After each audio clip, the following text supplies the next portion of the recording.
Hello बच्चों, let's read the question. The electrical resistance of depletion layer is large because option A is of strong electric field, B is it has a large number of charge carriers, C it contains electron as charge carriers and D it has holes as charge carriers. First of all, we will discuss here the key concept, which is depletion region. Now जब भी हम बात करते हैं यहाँ पे PN junction की, PN junction is made by the connection of P and N type semiconductor. तो पी टाइप सेमीकंडक्टर में जो होल्स होते हैं वो as a majority charge carriers होते हैं विद एक्सेप्टर आयन, और यहाँ पे जो एन टाइप सेमीकंडक्टर होता है उसमें डोनर एटम होते हैं with electrons as a majority charge carriers. तो जब भी हम यहाँ पे दोनों का कनेक्शन करते हैं पी और एन का, उस पर्टिकुलर केस में due to the process of diffusion यहाँ पे जो इलेक्ट्रॉन और होल्स होते हैं वो मोशन करने लग जाते हैं towards each other.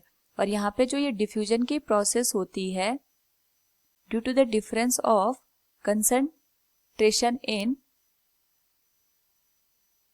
Charge carrier, तो जितना ज्यादा यहाँ पे चार्ज कैरियर का कंसंट्रेशन में डिफरेंस होता है उतने ज्यादा यहाँ पे इलेक्ट्रॉन और होल का मूवमेंट स्टार्ट हो जाता है.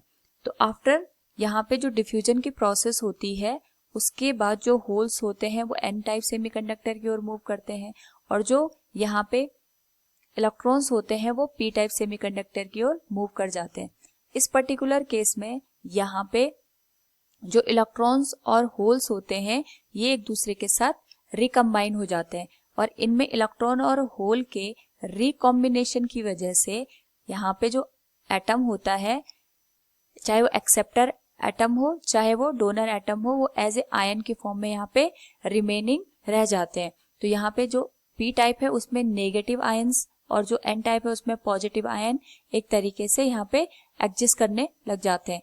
अब यहाँ पे अगर पॉजिटिव और नेगेटिव आयंस हैं, इनमें जो चार्ज कैरियर है उनकी कंप्लीटली अब्सेंस होती है.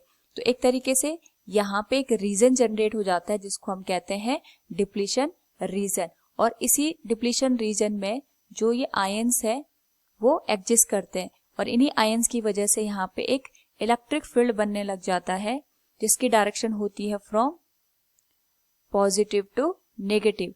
और यही जो इलेक्ट्रिक फील्ड होता है यहाँ पे एक तरीके से फर्दर इलेक्ट्रॉन और होल्स के रिकॉम्बिनेशन को यहाँ पे रोक देता है, और इसी की वजह से इस डिप्लीशन रीजन को हम एक तरीके से ये कंसिडर कर सकते हैं एक रेजिस्टेंस प्रोवाइड करता है for recombination of electron and holes. तो यहाँ पे जो इलेक्ट्रिक फील्ड है जिसकी डायरेक्शन पॉजिटिव से नेगेटिव यहाँ पे शो होती है, ये यहाँ पे हाई रेजिस्टेंस प्रोवाइड करवाता है. So from the given